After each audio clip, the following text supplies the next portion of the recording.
আসসালামু আলাইকুম, আমি ডক্টর নিসার আহমেদ। হিলিং ডায়াগনস্টিকের পক্ষ থেকে সবাইকে খুশ আমদের মাহে রমজান। আজকে আমরা একটা কমন বিষয় নিয়ে কথা বলবো, যেটা রমজান মাসে আমরা রোজা রাখতে গিয়েই সবাই কম বেশি ভুগে থাকি। সেটা হচ্ছে অ্যাসিডিটি বা বুক জ্বালা পড়ার সমস্যা। কিছু জিনিস আসলে আমরা যদি একটু সাধারণ ধারণা রাখি, তাহলে সহজেই এই সমস্যাটা থেকে আমরা মুক্তি পেতে পারি। প্রথমত আসলে আমাদেরকে বুঝতে হবে যে রমজান মাসে এই অ্যাসিডিটির সমস্যাটা কেন বেশি হয়। এর একটা প্রধান কারণ হচ্ছে আমরা দীর্ঘ সময় না খেয়ে থাকার কারণে আমাদের পাকস্থলীতে অ্যাসিড জমা হতে থাকে, এবং সারাদিন না খেয়ে থাকার পর ইফতারের সময় যখন আমরা রোজা ভাঙি বা ভাজা পোড়া বা এই জাতীয় কোনো জিনিস খাই, তখন সেই অ্যাসিডিটির তীব্রতাটা অনেক বেড়ে যায়।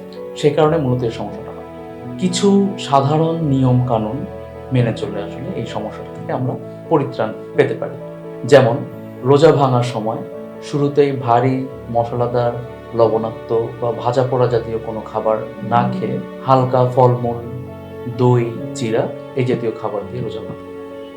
ইফতারের পরপরই আমরা অনেকে ক্লান্তিজনিত কারণে শুয়ে পড়ি বা শুয়ে বসে কাটিয়ে দিই। সেটা না করে আমরা যদি একটু অ্যাক্টিভ থাকি, একটু হাঁটাচলা করি, সেটাও আমার ইফতারটা হজমে সাহায্য করবে। ইফতারটা একসাথে অনেক বেশি গোগ্রাসে না খেয়ে আস্তে আস্তে সময় নিয়ে চিবিয়ে যদি আমরা খাই, তাহলেও কিন্তু হজমটা আমার পর্যাপ্ত পরিমাণে ভালো হবে। আরেকটা বিষয়, যে রমজানের সময় আমাদের অনেকেরই ঘুমের রুটিনটা একটু এলোমেলো হয়ে যায় বা অনেকেরই পর্যাপ্ত ঘুমটা নিশ্চিত হয় না। এটা করলেও কিন্তু আমাদের অ্যাসিডিটিটা বাড়তে পারে।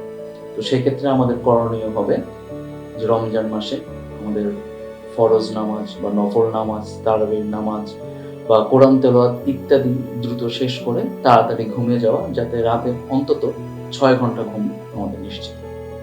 তবে এরপরও এসব নিয়মকানুন মেনে চলার পরও যদি দেখা যায় যে কারো এই অ্যাসিডিটির সমস্যা বা জ্বালা পড়ার সমস্যা বেড়েই যাচ্ছে, কারো কারো ক্ষেত্রে যদি সেটা এমন হয় যে বমি হয়ে যাচ্ছে বা অন্য কোনো সমস্যা যদি দেখা দেয়, তাহলে অবশ্যই আমাদের উপদেশ থাকবে নিকটস্থ কোনো বিশেষজ্ঞ চিকিৎসকের শরণাপন্ন হওয়া।